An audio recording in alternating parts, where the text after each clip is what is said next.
It doesn't teach you to be an entrepreneur. Okay. It teaches you how to be a better manager. With every position that I held, after several months, I wasn't feeling fulfilled. It was taking me. This is a problem with myself. Many people actually took different paths regarding their careers during Corona, and I was one of them. I started having migraines, and then I actually had a panic attack in the middle of the night, and my anxiety kicked up in a way it hasn't in years.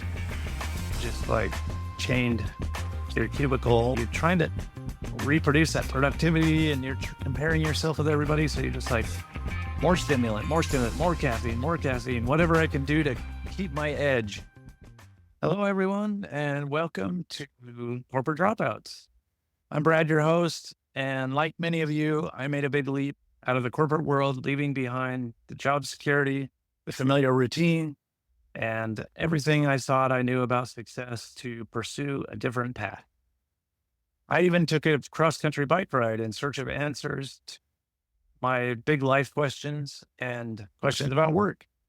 Let's just say I came back with a whole new perspective, a deeper commitment to my family, and a much less traditional path than I had ever imagined. Today, I'm thrilled to welcome Mila Popovic Geoui to Corporate Dropouts. Mila is in Germany. She is a certified breath coach, yoga instructor, and founder of Breathia, where she helps people cultivate energy, calm, and focus through optimized breathing techniques. We actually met through Tom Kugler's Mind of a Writers group on Substack. And since then, I've been following Mila's insightful work on breath and wellness on her newsletter named Breathe Better. I use her tips on mindful breathing almost every day, whether on a walk or just trying to stay grounded in the unknowns of this wild ride.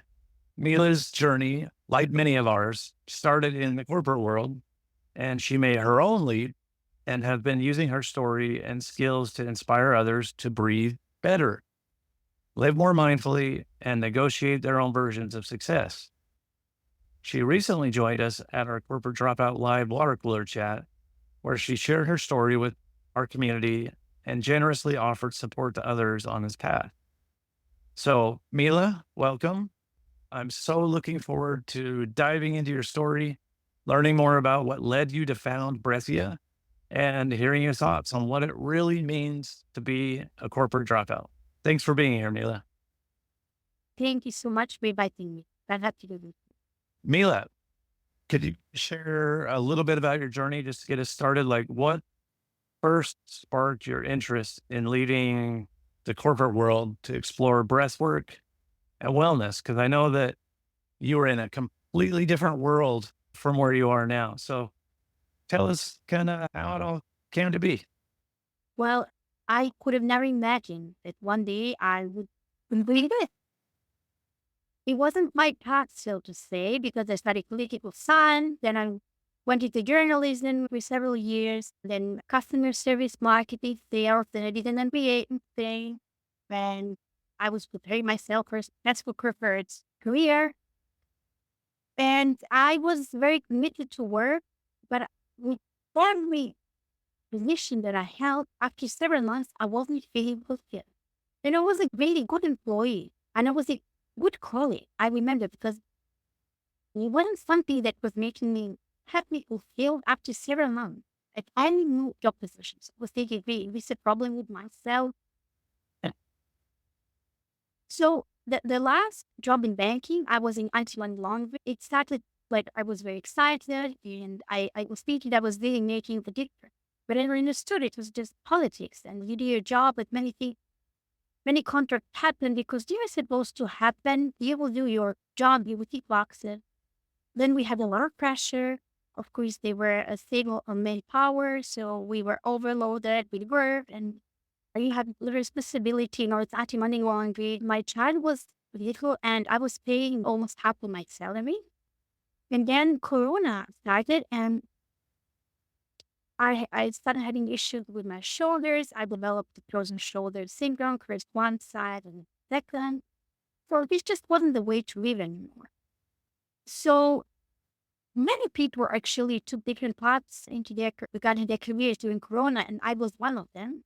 So my husband was supportive, and yeah, it just happened. You just have to decide. And of course, afterwards, you can apply to another two jobs because, you're thinking, oh, like, what am I doing? Is this right? And it didn't work. So yes, I now am fully into yoga, breathing.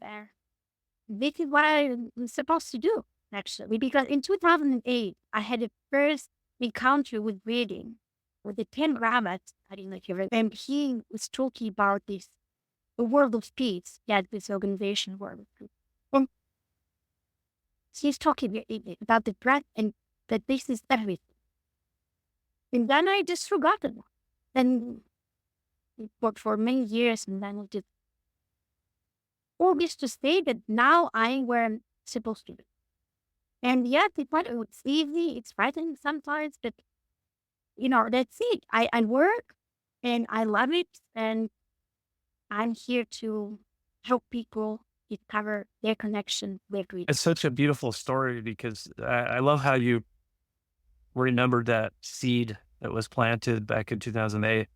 And I think that happens with a lot of us. There's like a subconscious seed in there and it starts growing and you're not even aware of it. And you thought maybe it was just the job was wrong, a wrong fit. But you go and you start looking for another job that fits. I did the same thing. I did some job hopping. I'm trying to figure out what fits with that new seed that's taking hold inside of me. So I love that metaphor that you use. And you have such a beautiful story, Mila. And I really want to dive in during our time today to understand the nitty gritty of it because it's one thing after you make the leap, you're able to kind of tell your story and it's a beautiful story.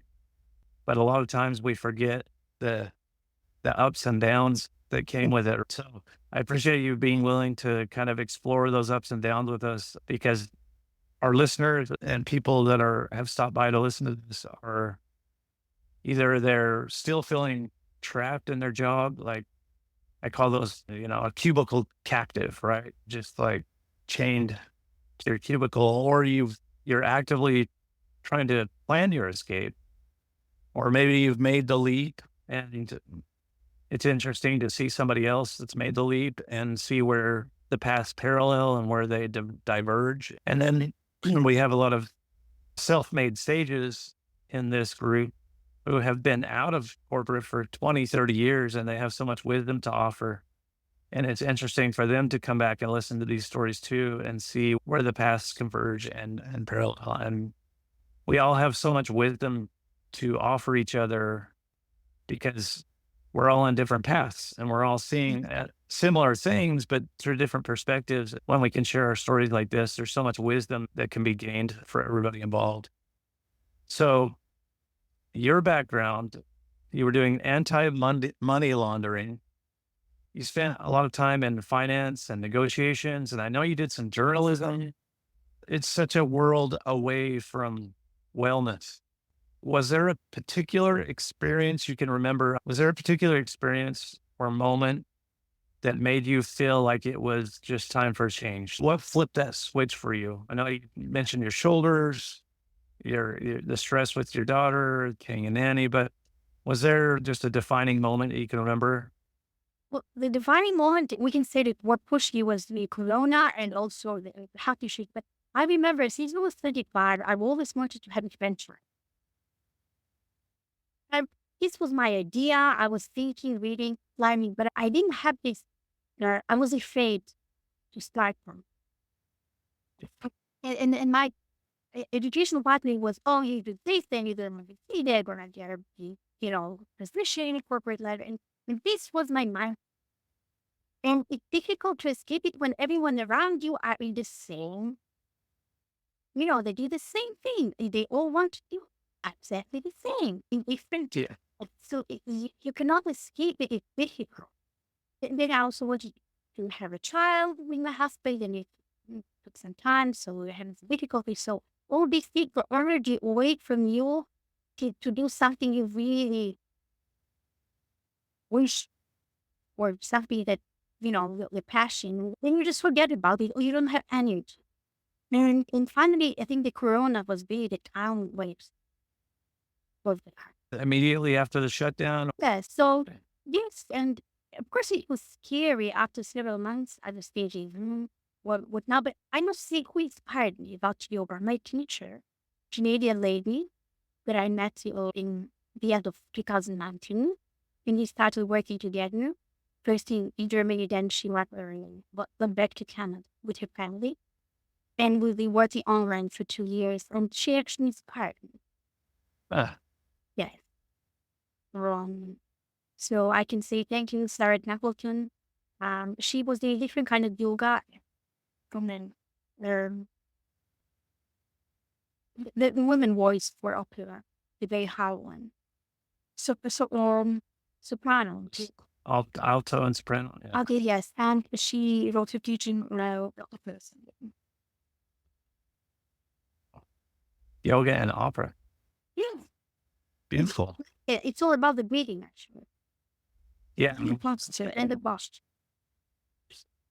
Yeah, I definitely learned that from taking a couple yoga classes too. I thought it was about just the body movement and getting into the different positions, but yoga is a practice, and yoga can be your relationship, it can be your work, yoga can be exercise, it can be so many different things. It's just the practice of breathing, being present, and working through those blockages within us that keep us from having that energy and calm, like you talk about. Even being a corporate dropout can be a type of yoga if you are bringing mindfulness and presence to it and emotional intelligence, and you're slowing down to make it a daily practice that brings you closer to yourself and maybe closer to your higher self or your higher being or whatever that is for you, whatever that internal compass connects to inside.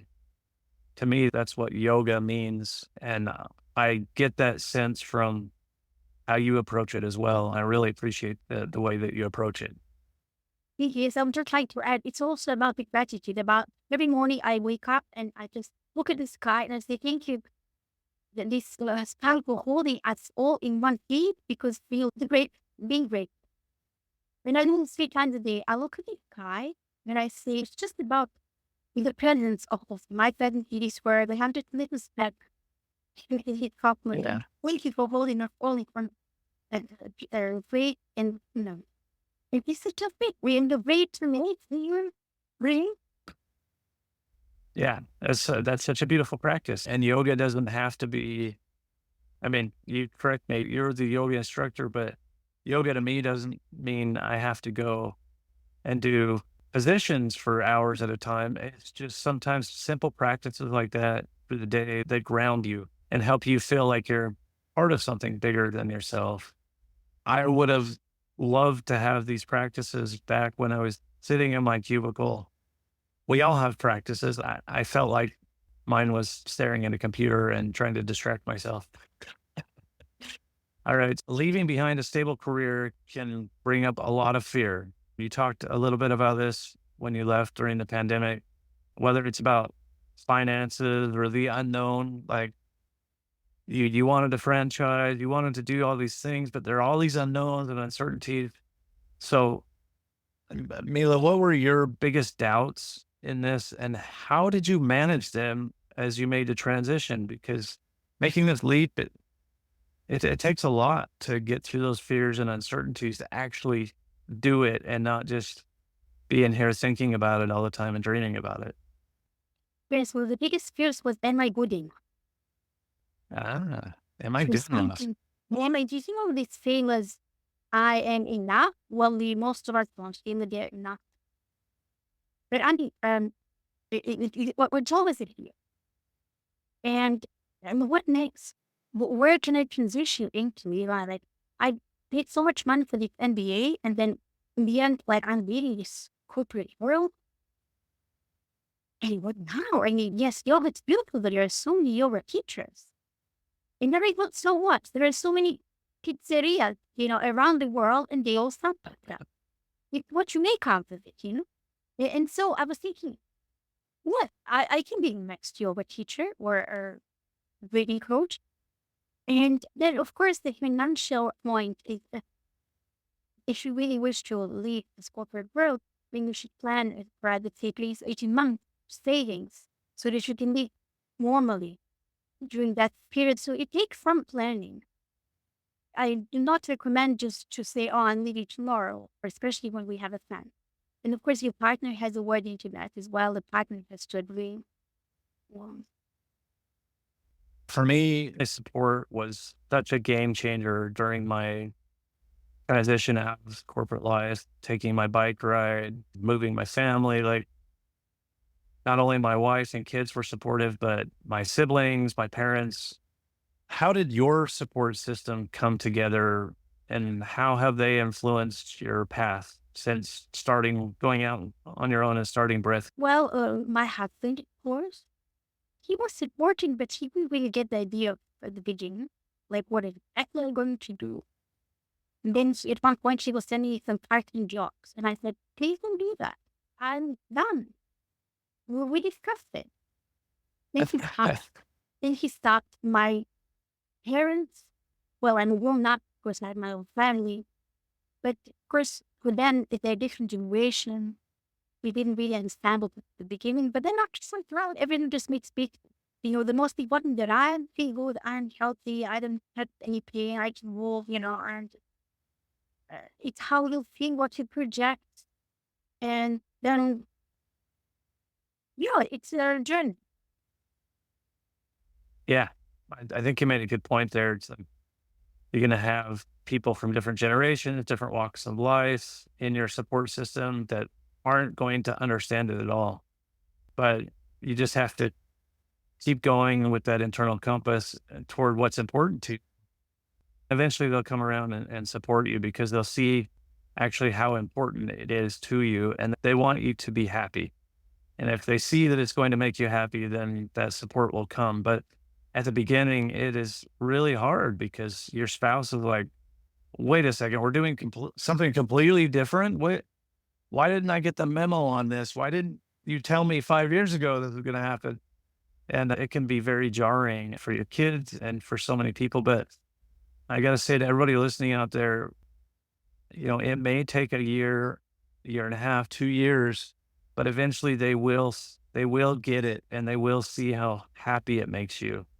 And then they will always be asking you, what are you up to? And what's going on? And they actually start to live vicariously through you because you're doing something that has so much meaning to you. So yeah, stick with it. And the example of your husband is a great one. My wife too took some time to come around, and it's such a blessing to have those people in your life, and also to have the people that doubt you. And I had lots of people that told me that coworkers that said, "You're crazy, you're going to fail," and that just gave me some extra fuel. I said, "Oh yeah, watch me do this." And I still talk with those friends today, and they're still back in their corporate world, and they're happy where they're at. But you know, Wait for them. yeah. So, as I've mentioned in the intro, I love using deep breathing while I'm walking in the morning, while I walk my dog. I take 30 deep breaths and and you and Terry on Substack have reminded me to make that a regular practice every day. And when I feel tense during the afternoon, I'll go take another walk and breathe. And I always remember, okay, if Mila was here, yes, she'd be like, go take a breath. Go, just take a breath. And yeah, through my nose, big deep breaths through my nose, out through my mouth. I expand my rib cage. Like it's just a 5 minute walk doing that completely changes my mindset and helps me understand what to do next on my to-do list, right? And not to get so overwhelmed. So what led you specifically to breathwork? You mentioned there was a seed that was planted in 2008. But when did it really become central to your life and career? I imagine that you started doing this even before you left. Well, actually, no. I started this after I left. So the yoga I started way before I left. But it Oh, really in 2021. just happening there. As you said, we feed. I was reading from time to time this newsletter from this to Grand Rabat, and I knew these techniques that I was doing them occasionally. That was the only be to do them every day. It's not, it becomes a lifestyle. And I don't use the word breathwork anymore because it has actually a negative Ah. connotation, because it's like work and you don't want to do work and you're already breathing. So how do I work? I'm already breathing. My I use breathing practices, breathing exercise. After some time later, after several weeks of daily practice, it just becomes the way you breathe. And by reminding yourself several times a day to check with your breathing, it's become something normal, like sipping of water or like having your coffee in the morning. Yeah. So this is the practice, like the architect of your body. It's like the house has to have a foundation, strong foundation. So this is the same. It's the foundation of your how you never stick the word of your levels of oxygenation. But just unfortunately, no one teaches us this in school. I think every kid should learn that. Probably at the age of 7, 8. My daughters actually learned, they did some meditation and breathing in class a little bit. Oh, It's like, oh, we're going to stop and do some breathing work, right? And they enjoyed it, but it's not approached as a daily practice. So they did it once and then it never got brought up in the classroom again. And it reminds me of corporate training too. Like they would carve out a couple days for you to go to a class, and then you'd have this moment where you learn something as a group. And then I just remember us all walking back to our offices and then going back to our regular. yeah. So yeah, I get what you're saying about making it a practice. I think that's an important distinction, but it does feel like work when you first start, just like any new habit, right? Yeah. But I think if you can stack it on other habits, like I stack it with my walking. So when I walk, I always remember to breathe. And I go on a walk because my dog needs to go to the bathroom. So just her needing to go out gets me to go walk. And then while I walk, I breathe. And so it doesn't feel like work now. It's just part of my ritual and practice. Yes. Yes. You can stack it with anything, with a coffee break or after lunch, before sleep, or when you cook. That's what I do most of it. Yeah, I think a lot of times people associate it with meditation and like you have to be in this Zen state, sitting in lotus position in order to do breath work. But just keeping it simple has made a huge difference for me. I discovered it doing, sitting in a lotus pose, trying to meditate. That's where I discovered the power of breathing. But I like how you take it to the next level of making it a habit and a practice. I think that's really the power of it. It can be so simple and it makes Mhm. such a quick switch. You're starting an app for Breathia. That is no small feat. Do you want to share what inspired you to create the website and the app for Breathia and what you hope people will gain from using it? Well, my website is now being into I'm developing it because I've been coordinating the website. You can just visit the link by, the people have this list here, but it's not the thing. You need a website. And I've been very slow with this app because I started it some time ago. I just need the videos, and it's a low cost app. It's hosted on the platform. It's a very nice platform where you get a lot of support, but you do the work yourself. Because I don't want to depend on the Google algorithm. Because it will be the App Store, and when someone types breathing or breath, they will find me. Right. I'm not really supporting gadgets, but there are very many, and they're useful for some people. But this is an app just to teach you to read better. You can track your progress, and then you can live it. You have to be self-sufficient, actually. This is my goal, to teach people to be self-sufficient without any gadgets or apps in the long term. Yeah. And I also want to say, Brad, when you said who supported me on this journey, it was also the community. And Thank you. because just what you're doing right now. And because you are alone and you are being with these people for only corporate. Well, my husband as well, and he's one of the few that really loves his work. He loves it. He's not just there for a good job. he enjoys, he would buy a chance. And then I needed with people who were out of corporate world, but I didn't know such people, so I connected with yoga people. But there wasn't enough because you want the business side as well. You want the experience that we had before, 20 years.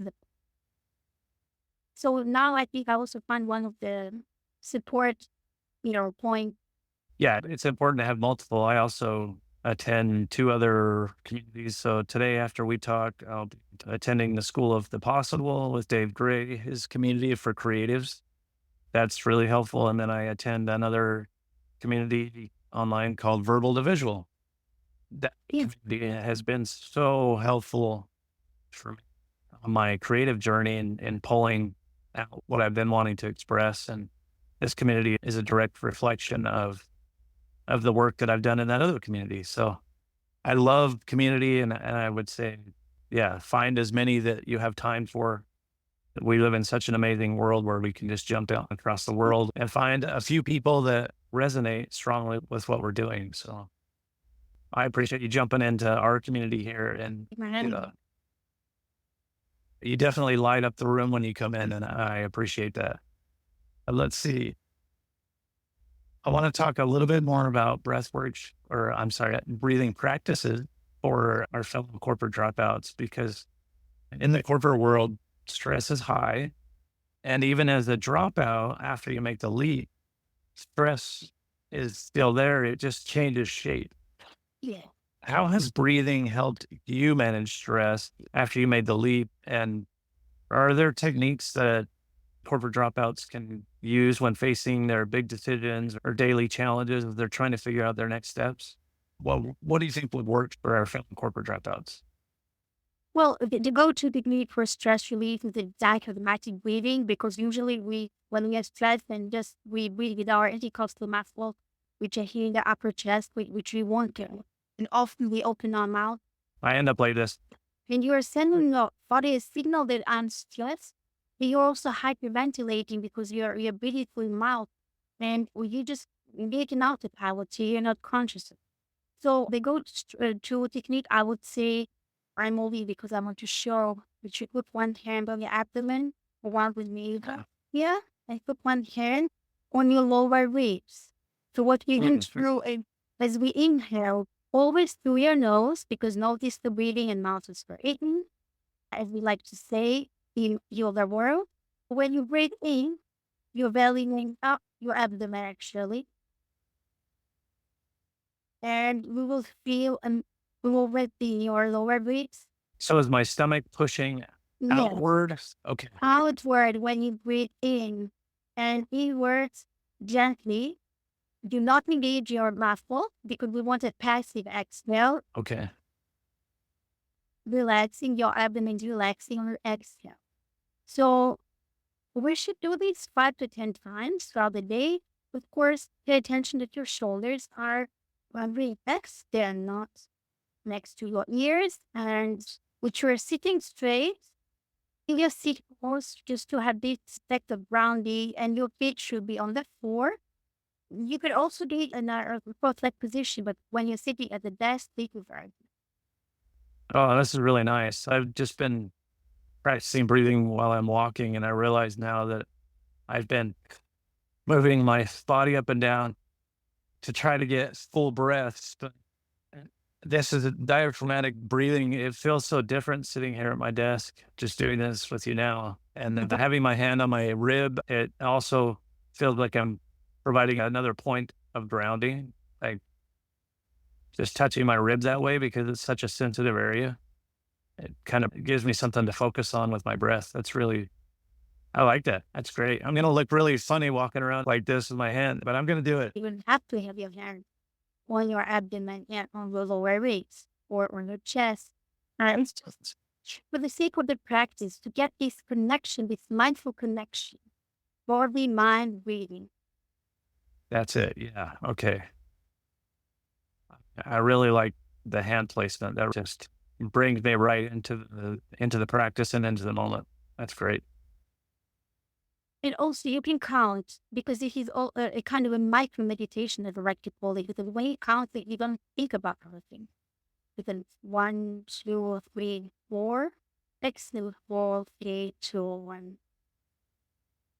In this Excellent. kind of pace, we want this rhythmic pace. We don't want to change it all the time. It has to be constant. And So at the beginning, I don't count anymore sometimes, that you just need to get used to this. And then your body will recognize after some time. yeah, one of the things that I did when I started breathing on my walks is I would start a timer for 30 seconds and I would just count my breaths. And it was amazing to see during the day how many breaths I was taking in 30 seconds or a minute. I was amazed. Like sometimes I was taking twice as many breaths in 30 seconds. And that just brought some awareness. I'm like, wow, I am really amped up right now. Timing myself for 30 seconds kind of brought that to awareness. And I thought, okay, I'm breathing really fast. Now I can add this piece of diaphragmatic breathing to slow it down, do that maybe for a couple minutes, and then time myself again for 30 seconds. And I should see a marked decrease in the amount of breaths that I'm taking. And then I can feel what it feels like in my body, which translates back to my desk. When I'm at my computer, I can kind of feel whether I'm feeling the same, like if I'm breathing fast or slow. Like you can feel the difference in your body. So it's just Yes. like another point of awareness when I'm at my computer writing or producing something or, trying to be creative, trying to get back to that feeling of low breathing. This is great, Mila. Thank you. Well, thank you for just saying that, because it is mattered. And the slower you breathe, your mind is composed. You're calmer. And so we are aiming at 10 to 12 breaths per. 10 to 12 per minute? Yeah, one breath is one inhale and exhale. That's one breath. Okay, that makes sense. Yes, this is one breath. So you can think 30 seconds, you can do 6, 4, or 5. All right. So Yeah, that's really great. Well, these are some good ways to incorporate breathing into our day. Are there any other small, accessible practices that you'd suggest to start with?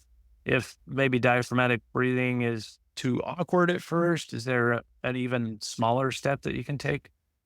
yeah, the smallest and the basic step is just nose breathe.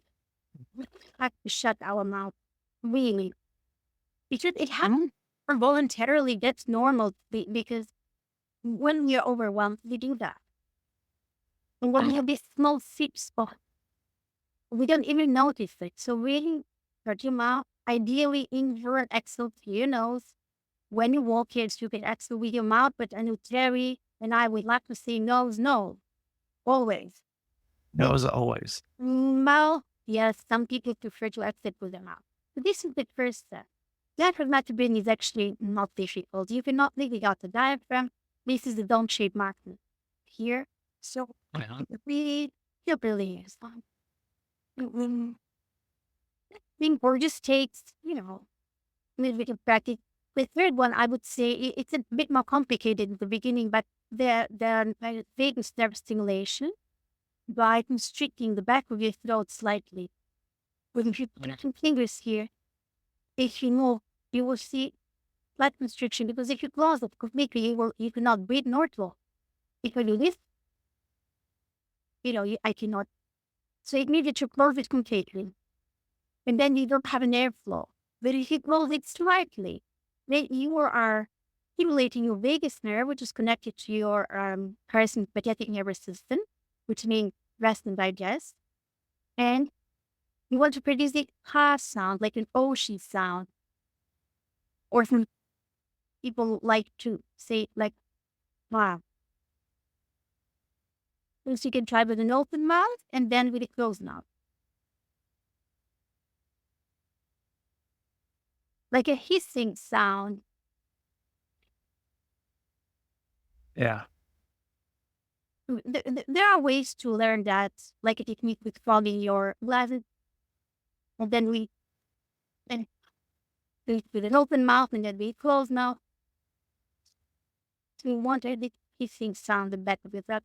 This is 50% of the practice for me. So I use that combined with that dramatic way.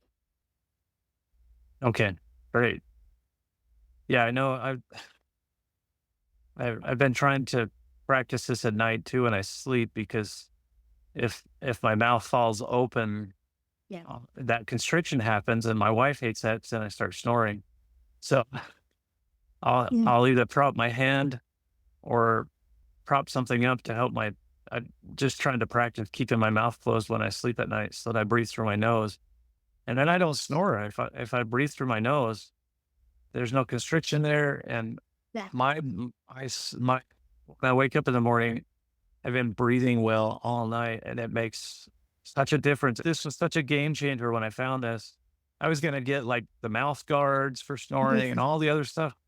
No, it was just being mindful when I fell asleep to keep my mouth in a closed position, and I found I could maintain that through the night pretty well. So it's such a simple little hack. I love it. And you And I can remember also, that always through the nose. some people are put it like this spot on their mouth, Oh, and I saw that. That freaks me out. So I mm, couldn't. and you can open your mouth when you need to talk. I see. Yeah. Proper breathing, proper sleeping, proper eating, all links such, and then it's such an important to making it through this transition because you're dependent on listening to yourself, your own energy. You don't have anybody pushing you with deadlines, and so I find a lot of the work that I do now is just self care work so that I can show up for moments like this when I want to talk with you or when I want to write an article or like that part is maybe 20% of my day. And like the other 80% of my work is just remembering to breathe, calming myself down, relieving tension, making sure I get good sleep, making sure I'm taking care of my diet, spending time with my family, all those things enliven the self directed work that I'm trying to do. And that's a huge switch, when you're coming out of corporate because when you're going to a job, you just wake up, throw your clothes on, you go and do the work. And you don't have to provide that motivation for yourself because if you don't show up for work, you're going to get a phone call or you're going to get motivation in other ways. Mm. I love the breath work, Mila. I just can't say enough about it. I want to shift gears just for a second and I want to understand what your definition of success looks like now because for many of us, corporate success has really clear markers like promotions and bonuses and perks and pats on the back, whatever, or even certifications. But after leaving, how did you, Mila, go about redefining your success for yourself? And what does it mean to you now that you've been out for a while? Very good question because many people see their job position as their identity. They are a senior manager or they could not really are. It's just a job. You can lose it tomorrow, you can leave. But many really do. And I know it's some women who are complaining that they have too much work, they have kids, but they want to have a great position in the company because it's who they are as well. And this is their choice. I respect that. So when I'm like, of course, like do yoga and just the yoga teacher, what's typical about me? The yoga teacher, they are broke, they teach something that well, not many people are interested in, mostly we are. And that's it. Uh, But it's not true. It's just first of all, you have to be comfortable with yourself. You're acquiring knowledge and you're transitioning to a new state of being. It's not your profession, it's a new state of being. And everything I do, I learn it has to speak through, not from my mouth. This is me. In every minute of this, right? Not only when I talk to Brad and I say, oh, how great it's reading. No, when we switch off the Zoom, it's the same for me all the time. And of course, I can get upset. It's normal. I won't be zen all the time, which is impossible. But at least I will come down much faster and it won't affect it as much as me. So, yes, in the beginning, it was frightening something because my new identity that I've been like forging now, but it took some time, I must say. It took around 2 years. Yes, to be honest, now when I look at it, it did keep through it. Just to feel completely confident and I'm still learning every day. If you decide to do it, then you have to be full, completely in, like 100%. I like how you said full because I think we're all looking for that fulfilling life, right? Where life feels full, work feels full. Mm, It feels full because you're accessing your entire self. mm. So, what does a fulfilling life look like for you now, Mila, compared to when you were working in corporate? So I would say planning my time if I want, when I want, because I have family and that's my friend, my child, and myself. As you mentioned before, self care, second point, it's essential. And of course, growing my business, we all have our pace. I can be slower or faster. I decide if I want to stress myself so much or I don't. It also depends. You cannot always plan because you have family, you can get sick, your spouse has to travel, then you have more things on your back, and you cannot always be productive 100% as you plan. Well, you have to discern what you expect and what you have and what you want. So it's not that complicated, actually, especially when you work without with a partner. It goes about plan. Yeah. I don't know if it was clear enough. Yeah. But I also want to understand the other side of the coin, Mila, which is when you become a dropout and now you're an entrepreneur, the path isn't always easy. Like you have this freedom to make life more fulfilling the way you want it. But you also have the drive and ambition inside you to get what's inside of you out, express that. And you want to do that through entrepreneurship.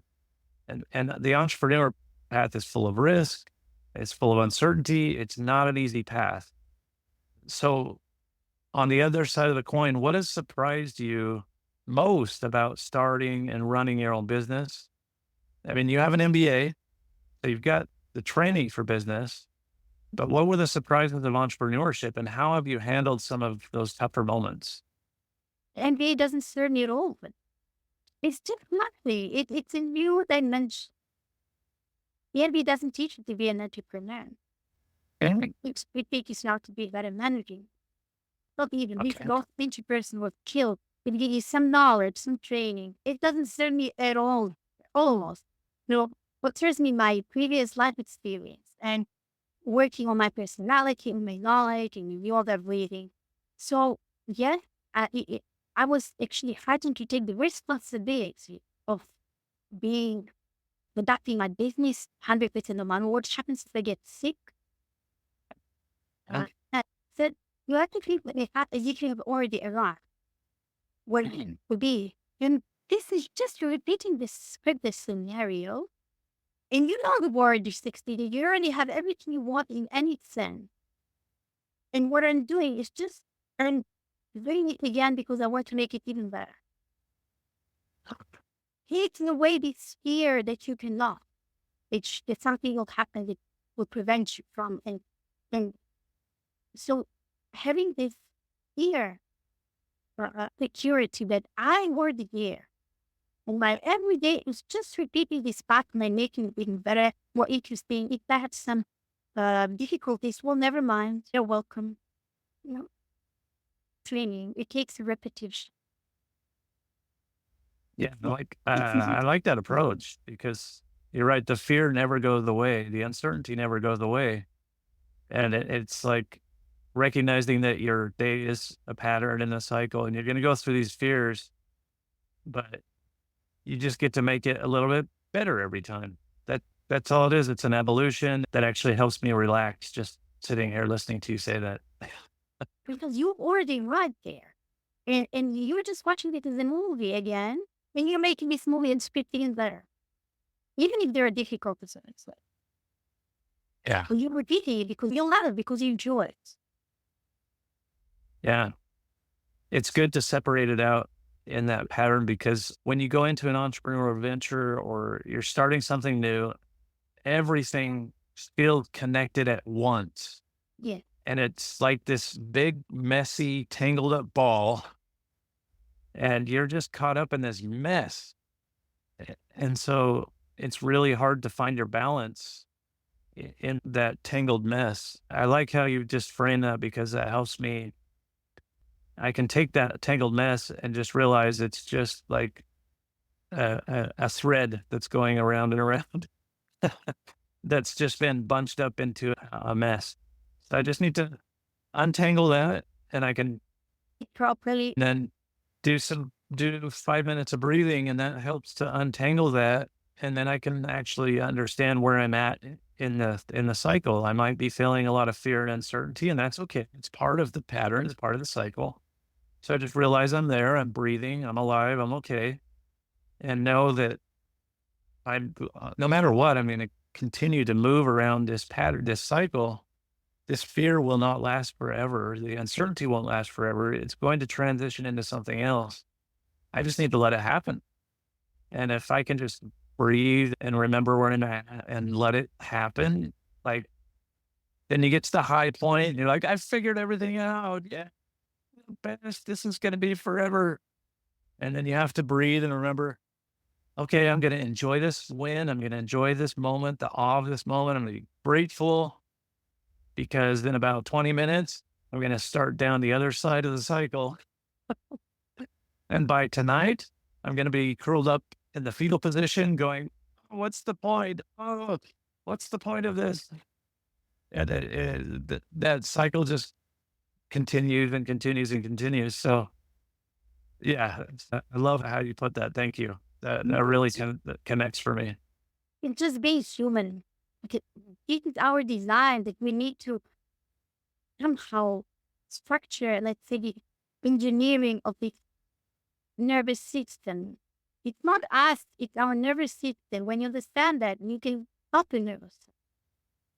That's a great point because we're human and we have a nervous system, but we get into the corporate world or we're working on a computer or on machinery all day. And that machinery is set up to be productive and it's trying to do this all day long. Just And they cannot.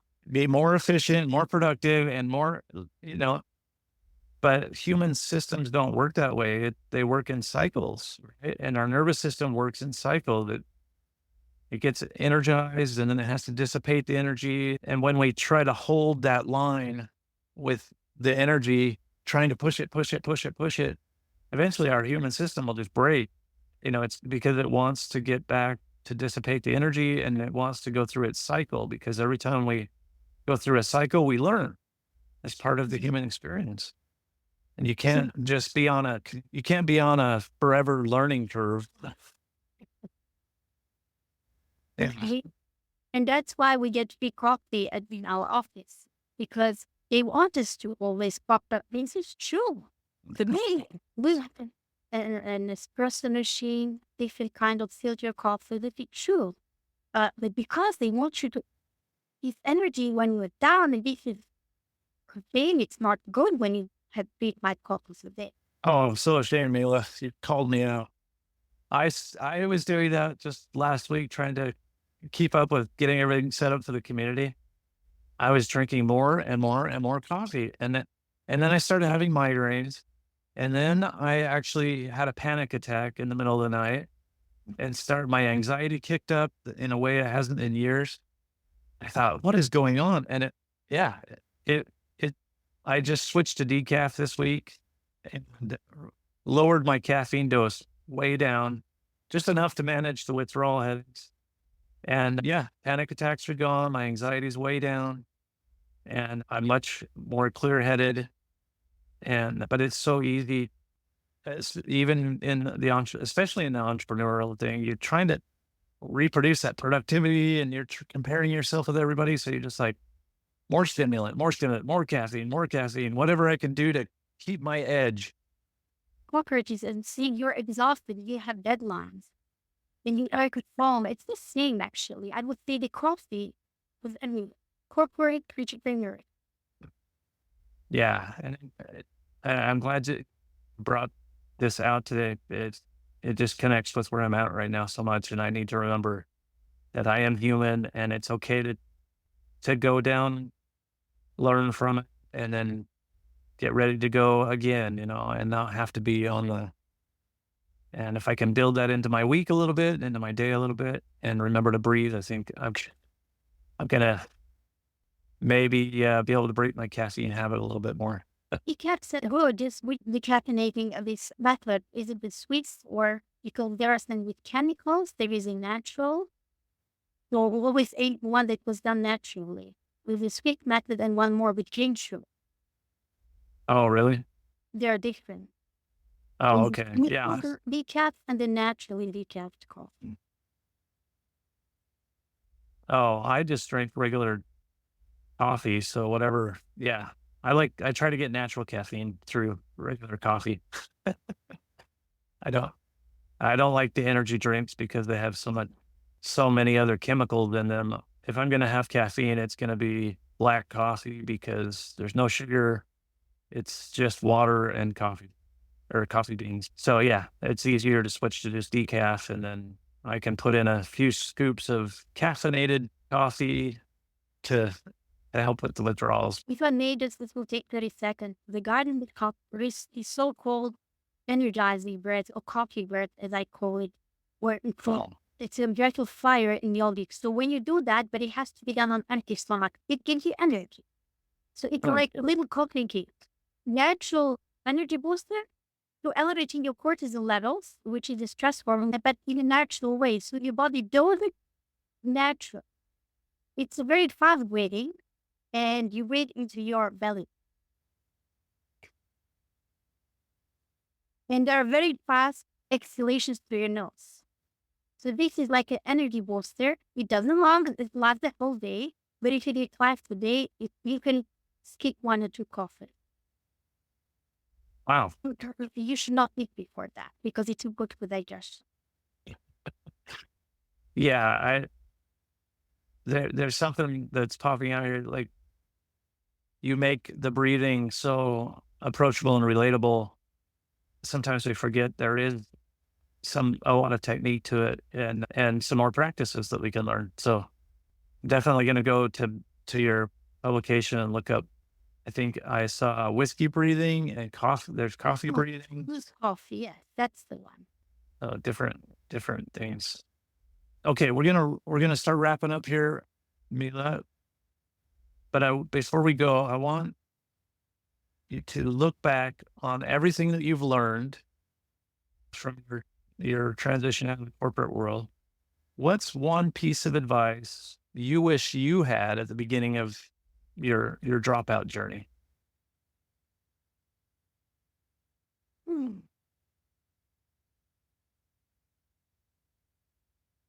Volume, one, okay. What's the single biggest thing you could tell yourself if you could go back in time and before you're about to make this leap? What would you tell yourself? I would say it can sound cheesy, but it's not. So trust your intuition, but you have to know how to accept this. I Uh, got the gut feeling. This one, because I've always known that I'm supposed to do the kind of thing. I didn't know it was your then breathing, but I know. And I was afraid it's right. And you need to trust that. Of course, you should not just leave everything and just let the plan work, as we said. To accept and go for it. But you can take a match with yourself and ask yourself what I'm good at, what I'm not good at, what I want to develop. Ask people around you. Do you enjoy what do you think I'm good at? Really hard, and then make lists. And if you doubt yourself, well, do some lot of work and then see how you feel about it. The extra presentation of the experience to hold it wherever you want. Because we have there. We just don't develop it. Gene have that. But then we lose because of our educational system. yeah, it just seems to go dormant. Yes, before. That's really good advice. Mila, what's next for you and Brezia? Is there anything exciting you're working on that our listeners should keep an eye out for? My videos that I'm also procrastinating because, I'm not always happy how they are, and there's a little bit of fear, and it's a mixture. Then I had some other things to do.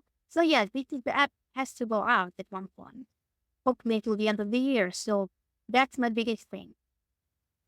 All right, corporate dropouts, anybody that's listening, you're going to have Mila's contact information from this. So, I want you to reach out to her and ask her to put a video out, Yes. whether it's ready or not. Let's get some feedback from Mila on her videos and let her know they're probably good enough. So I'll be watching for those, Mila.